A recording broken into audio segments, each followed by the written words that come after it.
released in Japan in 1987, the first installment of the Final Fantasy series was unveiled in North America in the summer of 1990.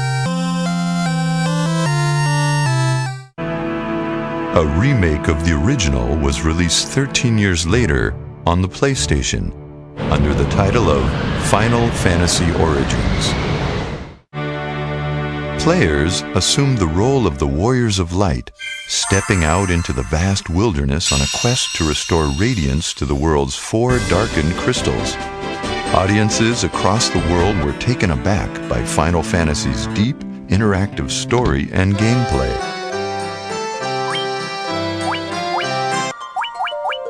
Along with naming their characters, players were allowed to assign them classes: Warrior, Monk, Thief, White Mage, Black Mage, and Red Mage were all available to choose from. While further along in the story, players were given the opportunity to attain advanced classes.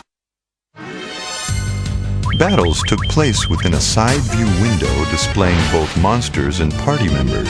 However, what truly set Final Fantasy apart from other role-playing games of the same era was the detailed battle animation.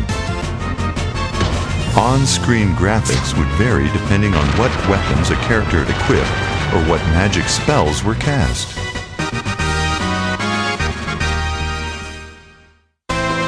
When crossing the expansive world, players were not restricted to traveling afoot.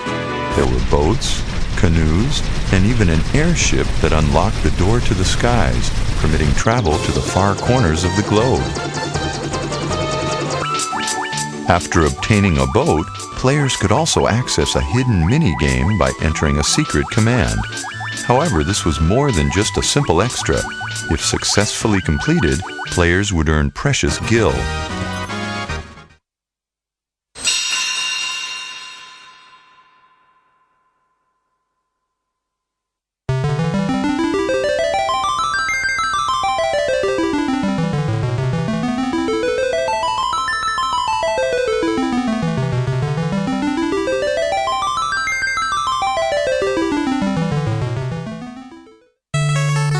Most players outside of Japan consider Final Fantasy II as a sequel to Final Fantasy. However, that was in fact the 4th game in the series. The actual Final Fantasy II, originally appearing on the family computer in Japan, would not see release in North America until Final Fantasy Origins in 2003.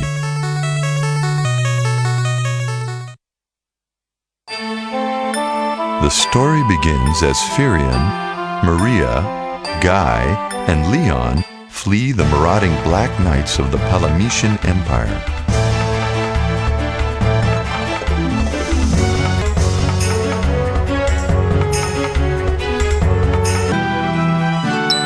They soon meet a resistance struggling against the Empire's tyranny, and so set out on a quest to restore peace to the world.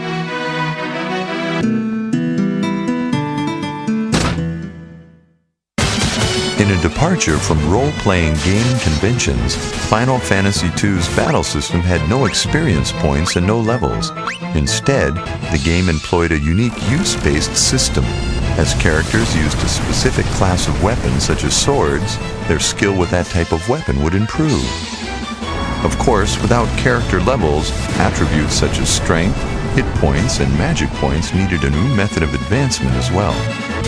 The answer? Actions taken in battle determined the development of these attributes. For example, characters that used a large number of magic points to cast spells would see their available magic points increase as the game progressed. Final Fantasy II's innovations extended even to character interactions. During conversations, occasionally key words would appear. These could be memorized and then discussed with other characters to advance the story. This heightened the player's sense of involvement and represented a true revolution for its time. As players explore the world, they meet a wide array of characters, many of whom offer guidance or even join players in battle.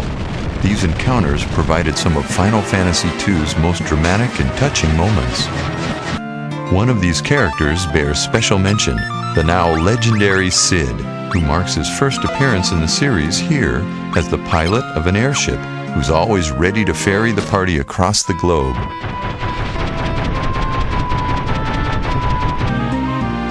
Though the world was vast, players had many choices when deciding how to get around.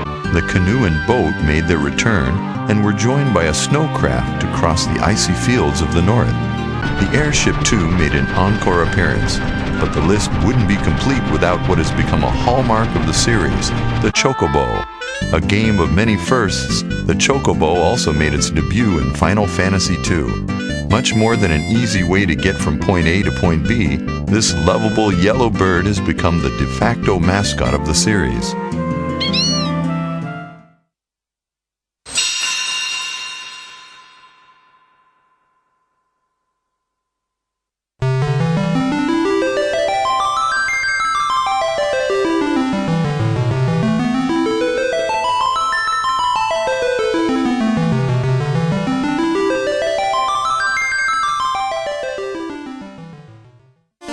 In 1994, Final Fantasy III was released in North America. However, this was actually the 6th installment in the series. The original Final Fantasy III only saw release in Japan in the spring of 1990. The main story of Final Fantasy III focused on 4 young friends from the tiny village of Ur. One day, the 4 are drawn to a mysterious cave housing an ancient altar. From that grotto, the companions obtain the power of the Wind Crystal and are bestowed an important quest to banish the darkness eating away at the world. Thus, their journey begins.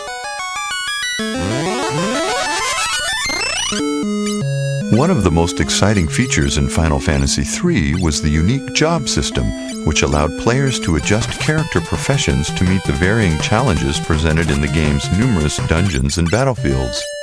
At first, only a small number of jobs are offered. However, as the player unlocks the power of the crystals, more options become available. During the hero's adventures, they cross paths with numerous other travelers who join them on their journey. While these companions do not participate in battle, they do play important roles in the story and often assist the heroes by providing them with helpful advice. Several modes of transportation were available, from chocobos to sea ships and even submarines to explore the oceans. Players could also pilot airships, though they were quite different from those appearing in the first 2 games of the series. One ancient ship could navigate underwater, while another was a colossal vessel equipped with shops and even quarters for the heroes to rest. Sid made his appearance in this game near the beginning of the story. As payment for bringing him medicine to save his ailing wife, he modifies the hero's airship, allowing them to travel to previously unreachable locations.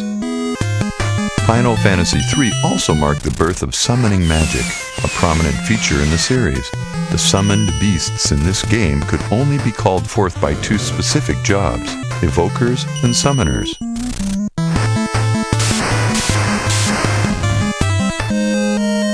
Packs for the summoned beasts could be purchased in stores or obtained after defeating the powerful entities themselves.